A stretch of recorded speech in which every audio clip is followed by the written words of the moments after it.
कार्तिक माह की शुक्ल पक्ष की एकादशी को देवउठनी 11 या देवोत्थान देव प्रबोधनी एकादशी कहा जाता है, जिसका व्रत 1 नवंबर 2025 दिन शनिवार को रखा जाएगा और पूजा 2 नवंबर रविवार को सूर्योदय के बाद होगी।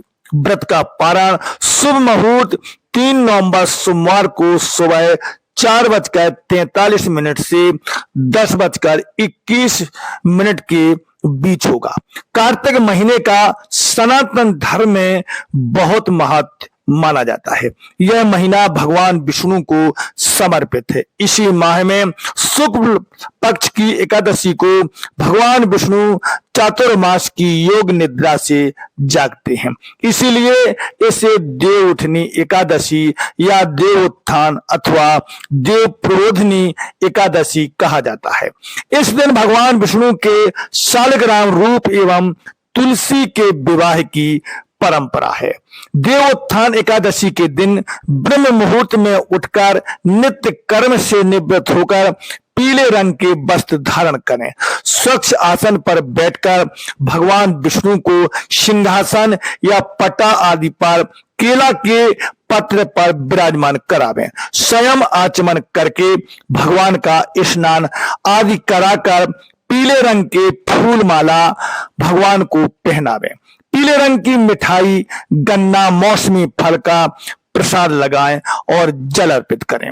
गाय के घी का दीपक और धूप जलाकर आराधना करें।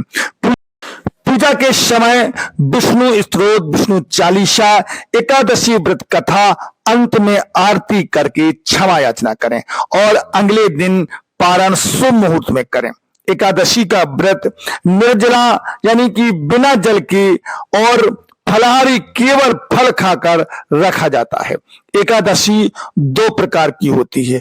पूर्व विद्या एकादशी जो 10वीं तिथि से मिश्रित एकादशी है, जिसे वर्जित माना गया है, इसमें पुण्य क्षीण होते हैं। और दूसरी विद्या एकादशी जो द्वादशी तिथि से मिश्रित एकादशी है, जिसे शुभ माना जाता है, जो भक्ति में वृद्धि करती है। एकादशी के दिन भगवान विष्णु मां लक्ष्मी की पूजा की जाती है, जिससे पापों से मुक्ति और मोक्ष की प्राप्ति होती है। एकादशी के दिन पूजा करने से जीवन में सुख समृद्धि आती है एवं मोह माया के बंधन समाप्त होते हैं और आध्यात्मिक शुद्धता और एकाग्रता बढ़ती है।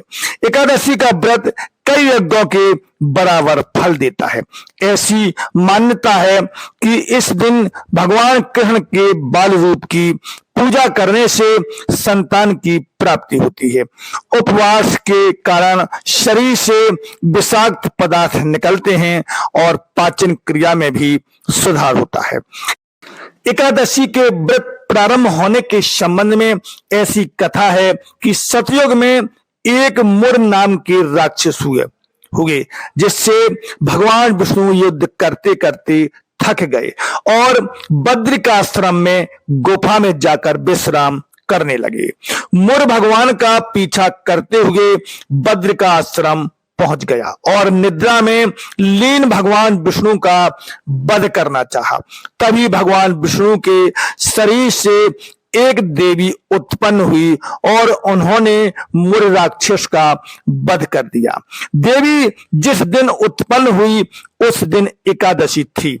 तब भगवान विष्णु ने देवी का नाम एकादशी रखा और वरदान दिया कि जो लोग एकादशी का व्रत रखेंगे और पूजा करेंगे, उन्हें संसार रूपी सागर से मुक्ति मिल जाएगी और विष्णु धाम को प्राप्त करेंगी।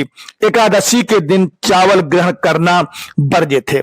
इसके पीछे धार्मिक कारण है। पौराणिक कथा के अनुसार मां के क्रोध से बचने के लिए महर्षि मेधा ने शरीर त्याग दिया और उनका अंश पृथ्वी में समा गया।